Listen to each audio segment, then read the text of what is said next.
Welcome to Fusion Academy's community education event. My name is Mackenzie Douglas, and I'm the Director of Admissions and Outreach for Fusion Academy Scottsdale. In case you aren't familiar with who Fusion is, we are an accredited private school serving grades 6 through 12, and we offer personalized one-to-one learning instruction for all of our students. And students are able to enroll with us full-time, part-time, and for our summer and tutoring programs.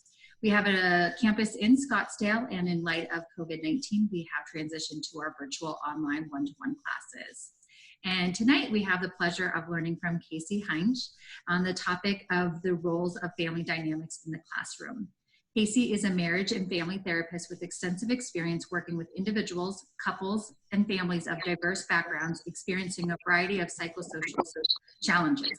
She provides systemic family therapy to those experiencing relational conflict, parenting distress, grief, and bereavement. Thank you so much for being with us today, Casey.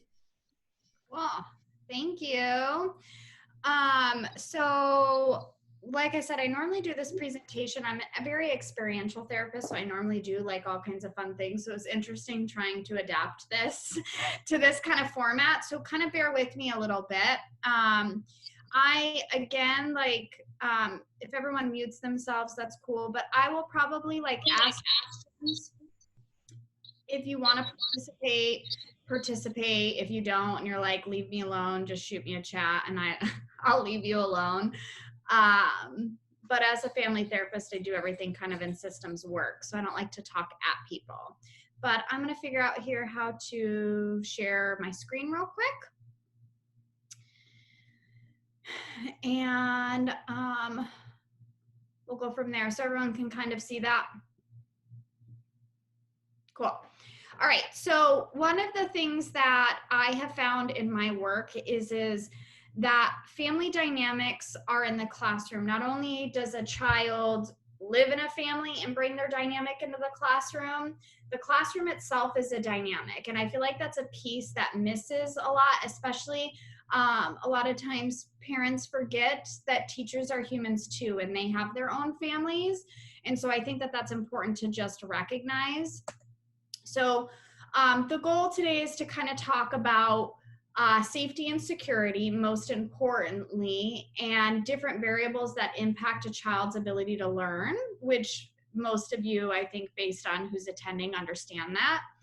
And then understanding family roles, and then how attachment and temperament styles play into that as well. So I always say, and I always tell my parents this, we don't live on a deserted island.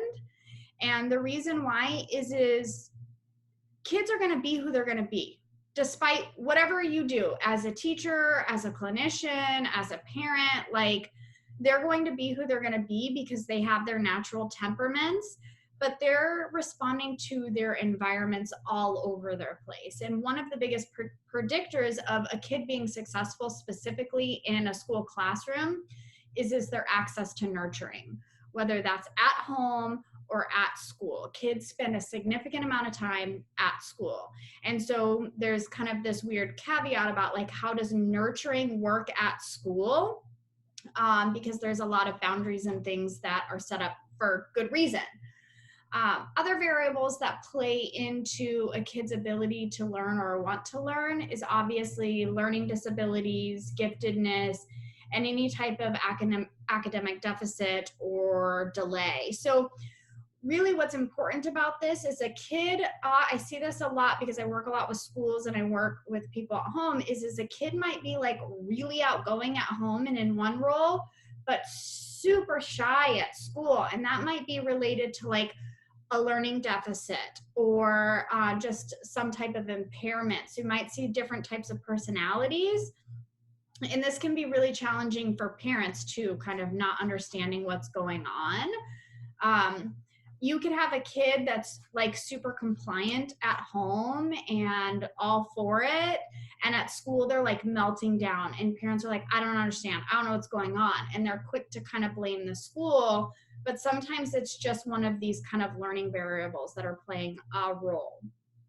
And then one thing I've noticed a lot in schools when I'm working with schools and going in and doing in-services is teachers and kids have their own little family unit, and then they have their own family. So when they come into the classroom, all of that is playing its own part. And I think that that's something that's commonly missed. There's like student, teacher, and really they're a whole system. And then that goes without saying, life transitions and traumas impact a kid's ability, impact their emotional safety at school. We know that, right? If a kid does not feel safe at home, they have a hard time learning at school. If they don't feel safe at school, they have a hard time even doing their homework at school or at home, whatever that may look like.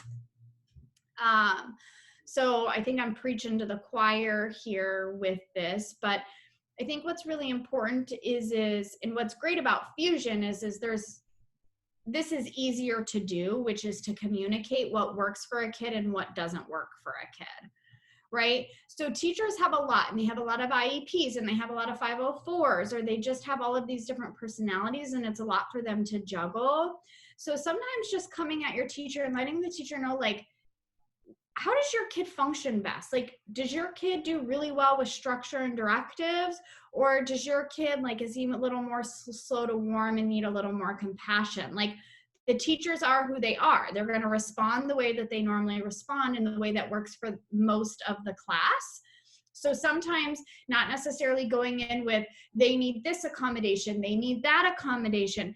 How can the teacher connect to your kid? That is most important, because if a teacher can't connect, they can have all the accommodations in the world, and the teacher is going to be like banging their head, right? Like, I don't know what to do because I don't know how to connect with this kiddo. But teachers are humans too, and sometimes they like don't know how to connect with that kid because they don't understand that type of style, which is okay.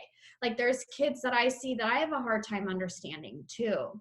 So I always talk about, like, learning to walk a mile in someone's shoes is hard because we don't even know what the shoe looks like sometimes. So as the parent, or, you know, even as the school psychologist working with the teacher, let's build the shoe for them. What does the shoe look like? What is the kid standing in, essentially? Is it bright orange and black with X's all over it saying, leave me alone and don't talk to me? Like, what is their shoe?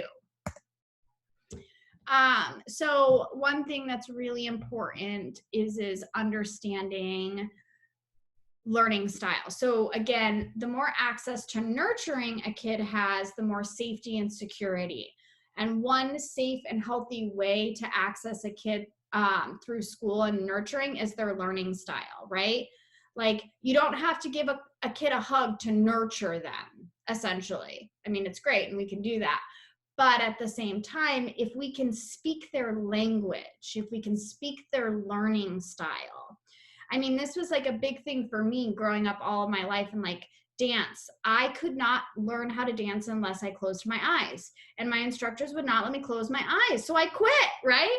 Now I dance as an adult and I get to close my eyes all I want because I needed to like hear it and feel it, right? So I think really understanding their natural language is important.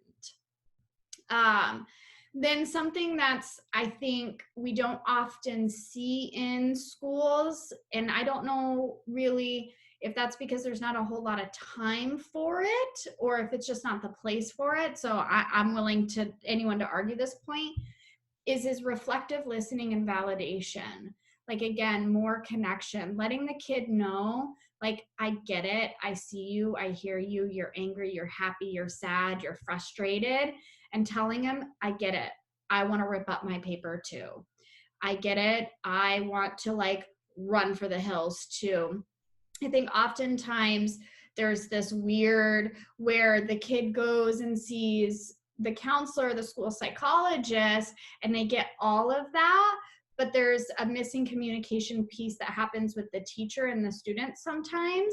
So I think for the student and the teacher to find a way to reflectively listen and validate maybe later when it's more appropriate and you don't have a bunch of kids in a classroom and you're trying to figure out how to manage this one kid, right? Sometimes it's like, just get through the moment. And I think that's good at Fusion. I think one thing that's really important at Fusion is you see the same kid over and over and over. So you kind of forget sometimes that they have feelings.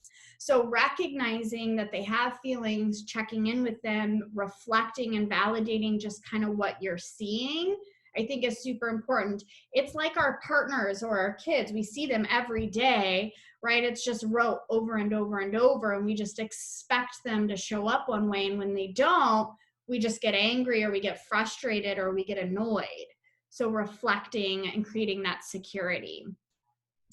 One thing I found to be super successful is having students in their own meetings. So oftentimes parents don't want kids in their meetings, and I really push against this because students need to understand what their teachers are saying about them and how to advocate for themselves. So the more that they can connect, the better, right?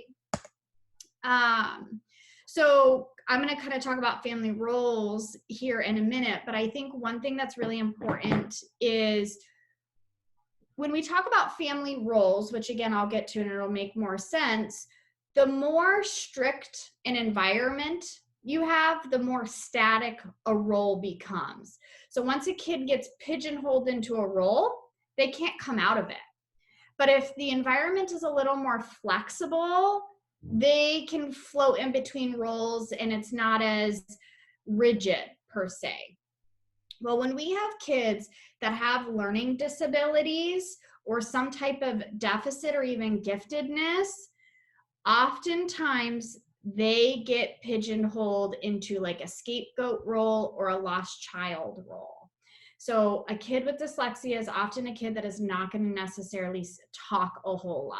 Maybe more of a temperament for a girl than a boy, just depending on the type of dyslexia. But the problem is they get told that they have this learning disability, but they don't get told what it means in their language. Oh, you have ADHD. Oh, you have dyslexia. Oh, you have dysgraphia. Like, I'm sorry, what? I barely know what that means. So to create more safety and security is to do games with the kids, or like not necessarily with the whole class, but a game with the kid with their parent or just with their teacher to give them concrete examples of what their learning disability means.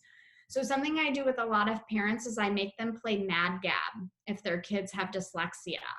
So if you've ever played Mad Gab, it's like you get those jumbled up words on a card and it's supposed to say like, I'm a love machine, but it's like, I'm a love machine, and you have to try to pronounce it out loud and it doesn't make any sense. I should have grabbed my Mad Gab cards.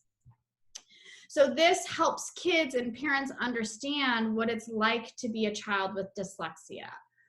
They don't understand what's being said to them, or they don't understand what's being read or what they're reading, again, depending on the type of dyslexia. Or try explaining impulse control to a kid. Oh, you have impulse control issues. Okay, like what does that mean? So oftentimes what I'll do is I'll get like a stop button, or I'll do red light, green light, and try to explain to them that I'm going to say red. And when I say red and they kind of keep walking, I explain that that's their brain having impulse control challenges. Doing something concrete that helps them understand and see, this is my learning disability. This is what this means. Sometimes, you know, there's that whole experiment with the marshmallows, and one kid, you're given one marshmallow and you leave the room and you tell the kid that if they don't eat the marshmallow, they'll get two. Oh my gosh, this would be so hard for a kid that has major challenges with impulse control. I mean, I want to eat the marshmallow. I'm probably going to eat the marshmallow. So doing fun things with them like that. And then when they eat the marshmallow, explaining, this is sometimes what your brain does when you react in the classroom. It's not bad, but we just have to pay attention to it, right? Another really good thing to explain for kids with inattention is to give them a sentence and cover up every third word.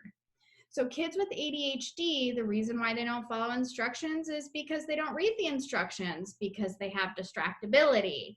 So kind of explaining to them very concretely, here's a sentence, maybe with 10 words, covering up every third word, then they can see, oh, my brain doesn't get it. I have to slow down. So when we do all of these things, like, why am I explaining all this, right? We create safety and security for the kids in the classroom. Because when I go in the classroom, I know what's quote unquote wrong with me. I don't have to be reactive. I don't have to try to get someone to notice me and to pay attention to me. I already know what I need to do to create safety and security. And if my teacher knows and I know, then together we can work together. One thing I do with a lot of kids also to create safety and security in the classroom is I always have them go look up celebrities with learning disabilities. Like, if they know someone cool that has a learning disability, like, all of a sudden they're cool, right? So I think that that's really great.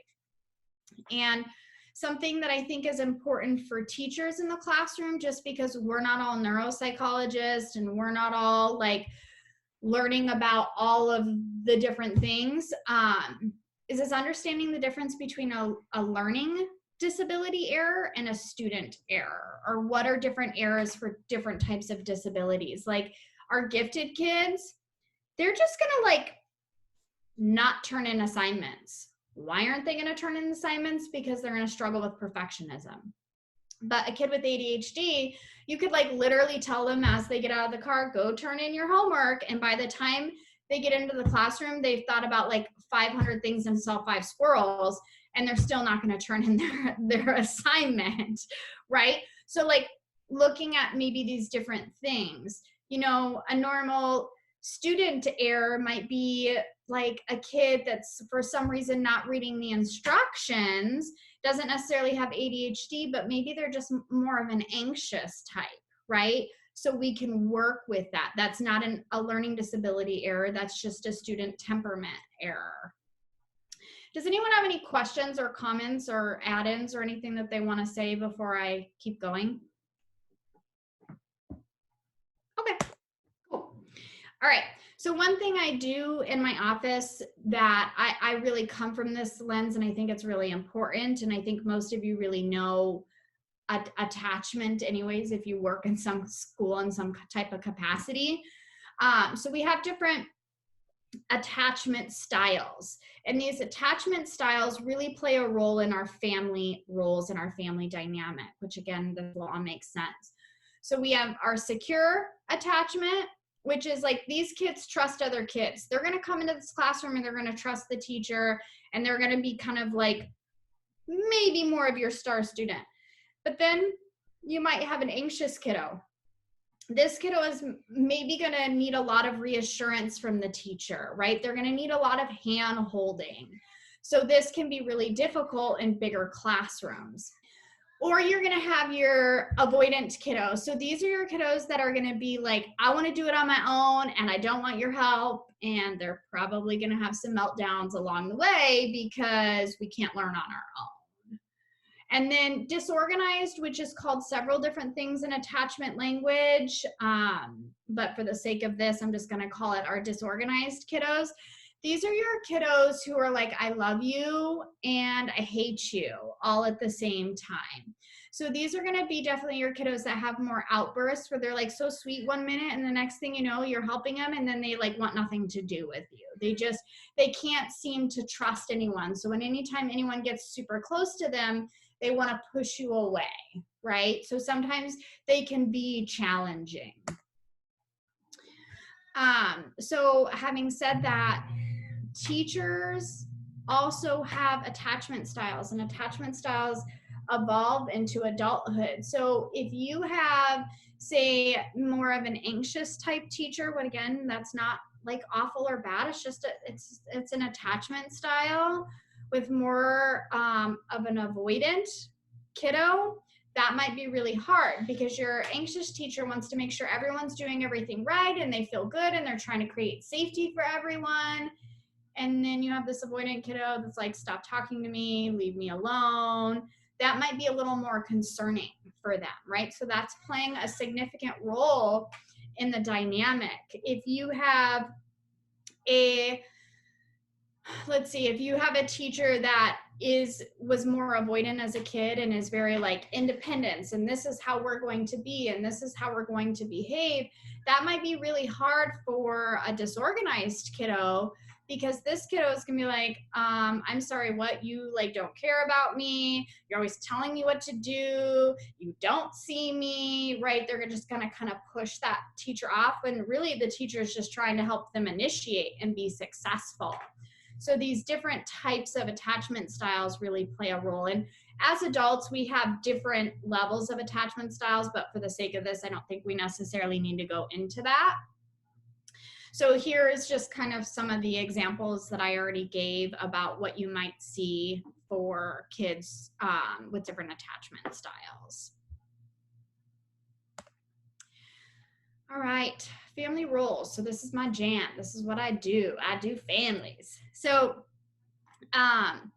this is definitely not an exhaustive list. This is typically a list that we see in like families struggling with addiction, but these roles pretty much play out in all systems in some capacity. There's some labels that aren't necessarily on here. A lot of my families come up with their own roles because I feel like they get to, because it's their family. But I think what's most important here, and something that I see often in school family systems, is we see our scapegoat, right? So this is our kid that's always causing the problems, right? This is the kid that's been identified as the problem. They're in trouble. They're the rebel. This is probably going to be your kid with ADHD most of the time if they have a difficult temperament, which we'll also talk about.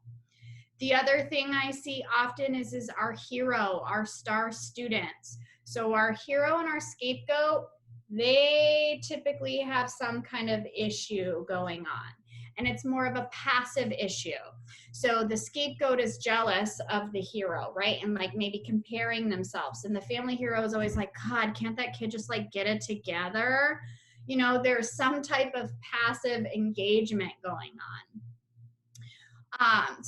Or we have like our mascot, and oftentimes I always refer to this as like our PE teachers. Our PE teachers are typically the mascot.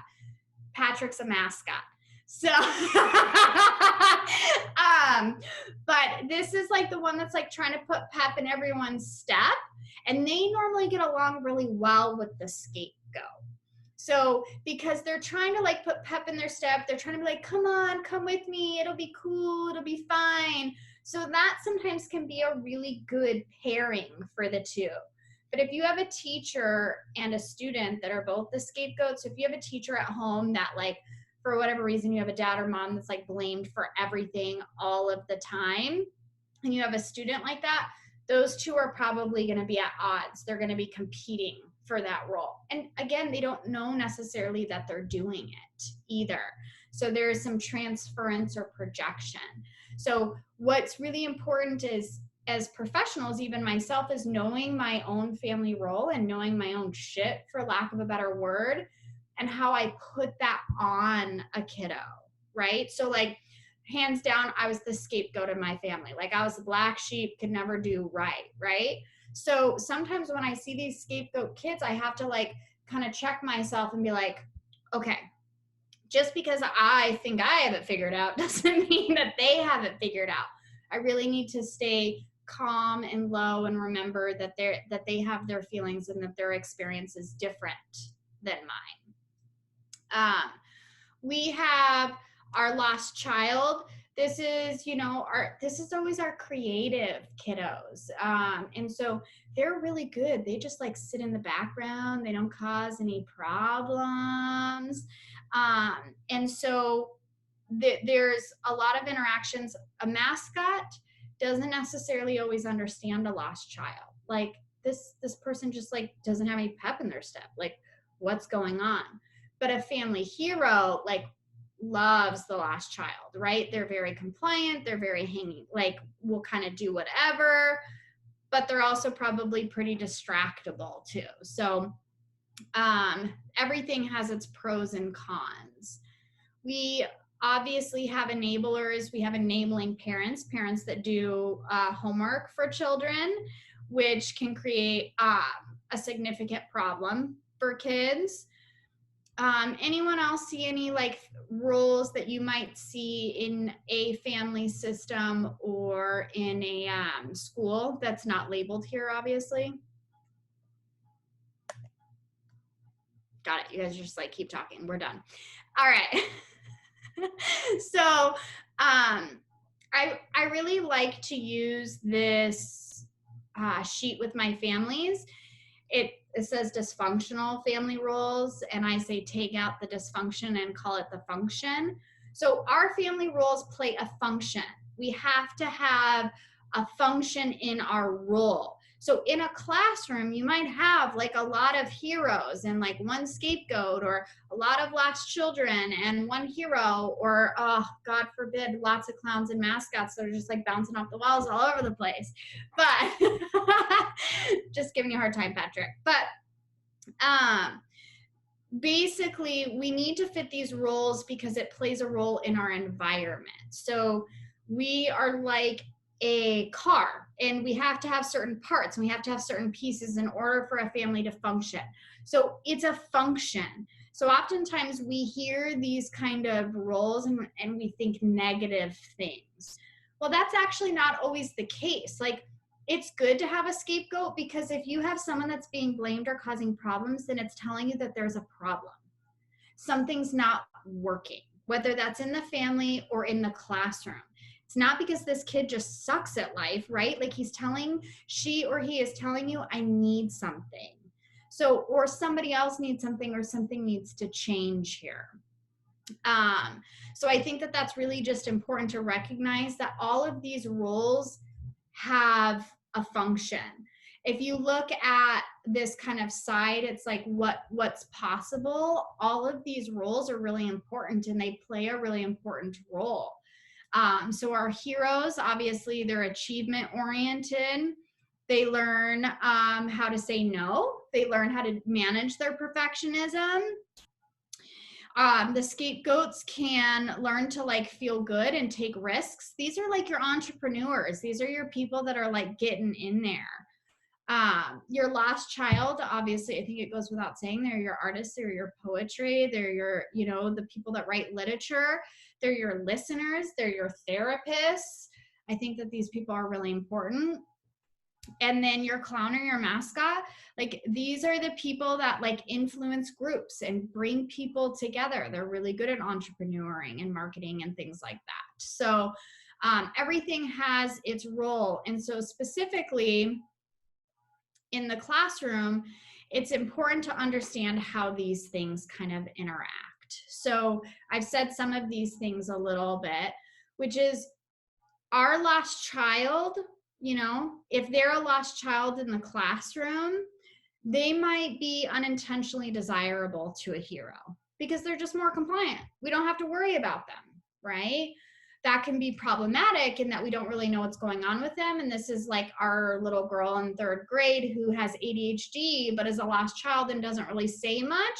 And by 6th grade, we realize, she hasn't been retaining all of this information. And so that can be really difficult.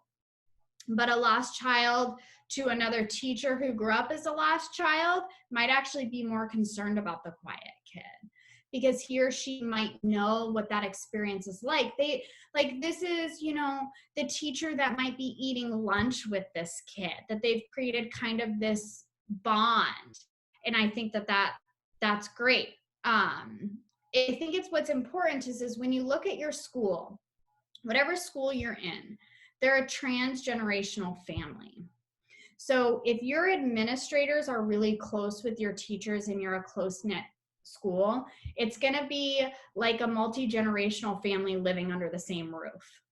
The administrators have a lot of influence and a lot of power over what's going on. And that's not bad. That's not good. It's just the way that it works.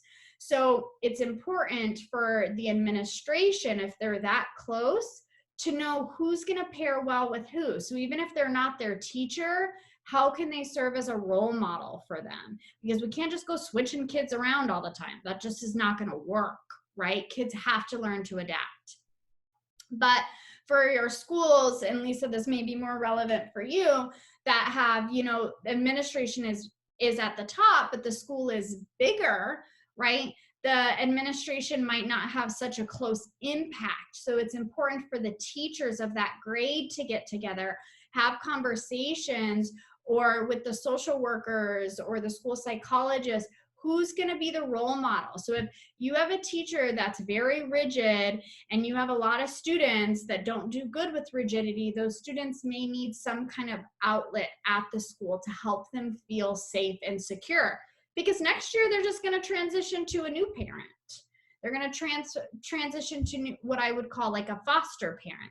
Kids spend more time with their teachers in the school than they do their parents. So for all intents and purposes, they're a nurturing parent to this kid in some capacity.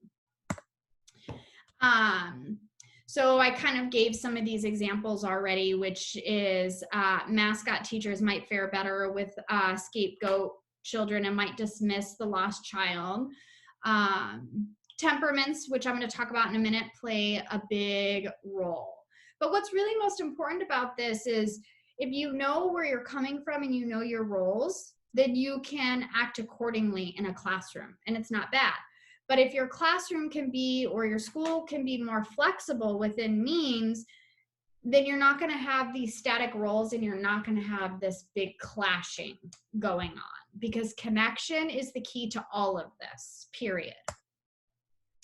So we have our attachment styles, and I'm going to explain this here in a second. We have our family roles, but we have our temperament. And our family roles come from our environment. Our attachment comes from a parent-child interaction or adult-child interaction. But our temperament is innate. This is just who we are, right? Like, no matter what we've done, this is how we're coming out, okay? So, and I believe that there's more of an exhaustive list of temperament styles than these three, but these are the three that are well researched and known by Ches and Thomas. So these are the ones that I'm using. But you have your easy to warm kid. Okay, so our easy to warm kid, like they're the little kiddo that's just like gonna go run out to the birthday party and leave mom and dad and like check in, and we're cool, we've got no problem. They're adaptable, they're flexible, they're your star student. All things in a perfect world, if we're only talking about temperament. Then you have your difficult, which is inflexible, high intensity, irritable. This is your rule breaker, but that doesn't necessarily mean it's your scapegoat. Okay, and so I'll talk a little bit about that. And then you're easy to warm, which is maybe you're reserved. They could be adaptable. They're just more withdrawn. They're just more naturally shy. So temperaments are really easy to see in infancy and toddlers. They're harder to see as kids get older because they have all of these other types of interactions and their temperaments can get masked. And so I think it's just kind of important to start weeding out the differences. Questions or comments about any of this? All right, sweet. All right, so why is all of this important, and how do they all interact? So our temperament is innate. It's what we come with. It's who we are, okay? It's part of our personality. But our attachment comes from a child and parent, or in this case, we're talking about maybe a child and a teacher. It's the goodness of fit theory. So it's how two temperaments learn how to interact with each other. So you can have two difficult temperaments and they actually create a secure attachment if they learn how to speak the same language. But if they don't, so here I have an example of if you have a cautious student who's slow to warm and a parent or a teacher who's a little more feisty or a little more difficult to get along with, they're not going to understand each other. So you might actually create an anxious attachment there. You may create a disorganized, but disorganized typically is coming on when there's some kind of trauma going on or something bigger. And I would hope we try to minimize that at school as much as possible, right? So, but then, so you have your innate piece, and then you have kind of two people that have this didactic relationship, but these two people don't live on the deserted island together, right? We have a bunch of interactions that are creating, and that's what creates our family roles, right? So even though we have these different attachment styles, once we've created these different attachment styles, me over here, have an anxious attachment style with whatever human, and I have a best friend that might be in the class with me, also has that, we might pair well together because we understand each other really well, right? So our roles are going to be cool and wonderful. But if I have more of an anxious attachment style, and I have but I don't really like to talk a lot, I'm kind of like slow to warm, might be more of my lost child, and I might be disturbed by the kid that's a little more out loud, intense, vivacious, and I'm going to naturally put him or her into the scapegoat role, right? And the one that doesn't talk is naturally going to get put in the lost child role. So all of these interactions really are what create the function of the role, if that makes sense. So in my view and in my perspective, they all kind of blend together to create these different types of interaction pieces. It's not just temperament, it's not just attachment, it's not just family roles. They all play a role. And I would love to do some research on what actual roles are in the classroom, because I have my theories about some, right, that we see that are just different in families, because again, it needs to serve a function. So that's kind of what I have. I do this whole little activity to like explain how this is important. But I think what's just really important is for teachers, administrators to really understand where they come from and how they're bringing their role into the family. So a lot of these, I use and I pull right off the internet. But if you have questions about what these roles are, or you want to add anything, let me know. If you see things, questions, thoughts. I'd like to see that paper you had, or is that a slide you could maybe send us with the script? Yeah, I'd be happy to do that. Very interesting, definitely. Yeah, coming from a secondary education perspective where, you have 150 to 180 kiddos a day, you're managing so many different roles. And that's why I feel so blessed to work at Fusion, because even if I taught full-time every day at Fusion, I'm still, having to deal with fewer roles, and I can really impact and adjust. Whereas I think this is really difficult for teachers, and I have totally seen, those quiet ones kind of fall in the cracks before, and it's hard, but very interesting, and grateful to have gotten to listen to it. Yeah, cool, thanks. And I think what you said is important, because when teachers, especially teachers that have kids that transition from classroom to classroom, right, so they see a bunch of different ones, depending on the class, might shift that teacher's role.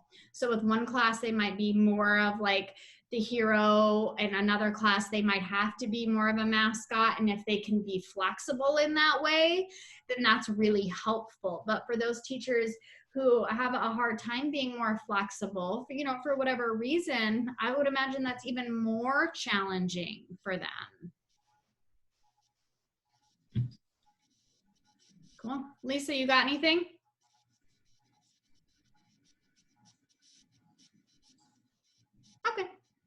Okay. Well, thank you so much, Casey. Myself. Oh, wait, hold on. Lisa she didn't know how to unmute her. Go ahead. No, thank you for speaking tonight. I've definitely seen teachers and students where the personalities just didn't jibe, but yeah, so other than, I don't feel like we need to do a schedule change every time that happens. Right. I don't quite know what to do with that. Yeah, so that's one of the things that I think kids need to really be empowered to understand, that we can't just always do a schedule change.